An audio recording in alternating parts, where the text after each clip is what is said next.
Hello and welcome to The Telescope. Every week we'll bring you a fresh insight from the biggest car market in the world. Today's car is the Volkswagen Tiguan, but it's not the same as every other Tiguan on YouTube, because what we have here today is the China-specific Tiguan L Pro. It is longer and has more equipment than Tiguan's global version.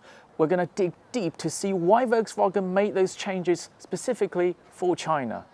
Firstly, let's address the easy bit, the size. This Tiguan's wheelbase is 110 millimeters longer than the global version. This is standard practice for the China-specific models.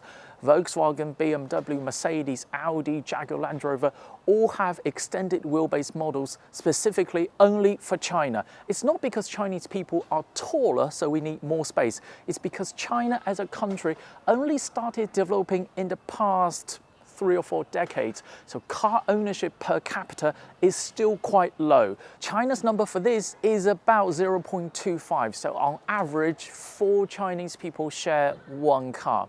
Compare this to about 0.6 in Japan and about 0.8 in the US. So the back seats in China gets used much more often compared to cars in other regions. And remember, China only got rich very recently, so chances are this car is your first symbol of success. It carries all the expectation of your family, and of course this back seat needs to carry all your family relatives.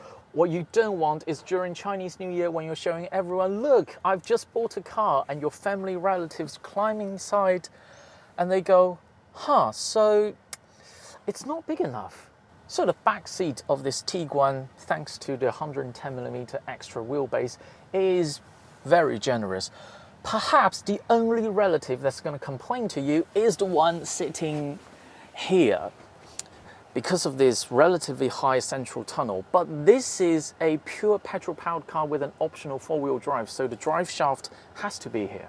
The second bit is the Pro in the name. Now this looks like every other Tiguan in the world, right?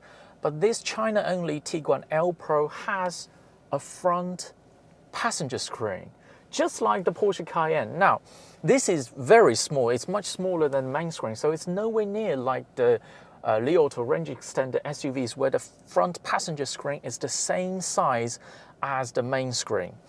But it's still nice to see that Volkswagen is aware of what's going on in China. So while there is certainly massive room for improvement, at least it's nice that they tried some effort on this front. But one part that's quite regressive compared to the global spec Tiguan is this China spec Tiguan L Pro still uses this miserable touch-sensitive steering wheel. I have this roughly the same steering wheel on my Volkswagen ID3. I hate this with passion. It gathers fingerprints like crazy. I cannot easily operate this while driving without diverting attention even after 30,000 kilometers. It's an absolutely miserable steering wheel that may only appeal to designers. And Volkswagen Shanghai has the physical control steering wheel on the Weiran MPV, so please, for God's sake, change this miserable touch-sensitive steering wheel. The third difference of this China spec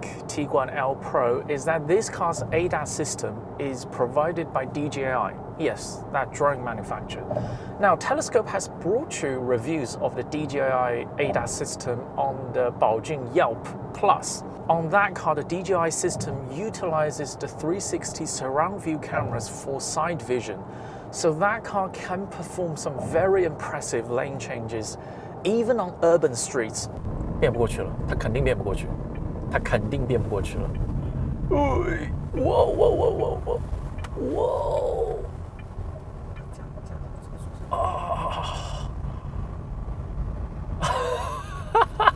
它居然做到了，我的天哪！ Now we are on an elevated, relatively closed-off highway environment. This does not use that system. This only has the 3 forward-facing cameras at the front. So this, in terms of detecting cut-ins, is not as good as that Baojun system. But this is, I believe, a slightly cheaper and more all-in-one solution. This car has 360 surround view cameras, but it cannot be utilized by the DJI system. So in terms of capability, this is the same as the global spec. It can perform some lane changes on the highway. We're going to try one now.